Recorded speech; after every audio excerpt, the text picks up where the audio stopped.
President Trump is also somebody that has, from what I've seen, a great deal of vision and listens to those around him, and he incorporates what they say and is unafraid to have very difficult conversations. In Britain, you do have some very interesting politicians and some very capable ones. I'd be very impressed with Kemi Badenoch. Really? Where? Okay, I was going to ask where they are. No, I'd be very impressed with her. She's what I would call one of the finest examples of what it means to be British. Yeah, no, I would agree with you on Kemi for sure. Now, I'm not altogether sure that politics or public service in Britain necessarily attracts the best. One thing that I was very impressed when I was at law school in America, I had to come over when I did my LLM in America, was that the best of the law students, the young law students, were going to be prosecutors, were going into the US Attorney's Office or going to the DA after law school, whereas in Britain, the Crown Prosecution Service was normally deemed to be the refuge of those or of those that couldn't get pupillage, that couldn't get into decent solicitors firms, etc. So there was a very interesting dichotomy between the United States and Britain as to whether or not public service attracts the best or attracts the worst.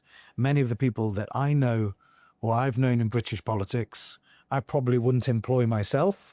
And so maybe there's a bigger argument to taking people out of the private sector who understand what it's like to earn, and then have them going into public service rather than having career politicians from the beginning. Just before we tie up, Rob, I just wanted to ask back on this asylum issue. How far along is this? How real is this? When might Jews be able to start applying for asylum in the US? Does Donald Trump know about it? Has he got anything to say about it? What's the process? So this is very nascent. I've mentioned it, and the first reaction of Rabbi Ambassador Yehuda Kaplan was, look, Britain's got to start taking care of its own Jews. But once a conversation starts and snowballs and people start to sit down and think about it, and people that I have spoken to about it, they can say, oh, come on, Robert, don't be ridiculous.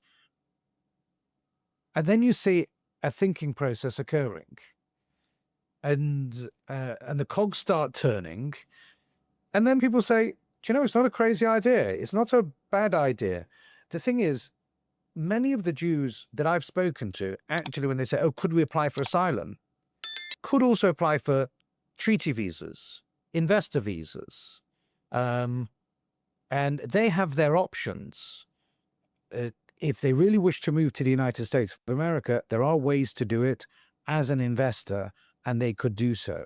So that's likely at the moment. I think now what they're starting to do in Britain is to see America as an option for them to come and set up a life and set up a good life for them where they'll be protected and have politicians that will fight for them and will stand up for their rights, which I think is very important. Could it also be for Trump an attractive prospect because it could be a sort of two fingers up at Keir Starmer, a way of saying, we're going to do something that you should be doing yourselves. And in fact, that could actually have a positive effect for Jews in the UK because it could make Keir Starmer or any other prime minister in the future actually try a bit harder, right? Yeah, well, one thing that is you can never rule out with President Trump is if he has heard of a concept and an idea and he likes it, the president is from what I've seen, is very unafraid to take very bold moves, and is not beyond the realms of dreaming that the president has heard about it.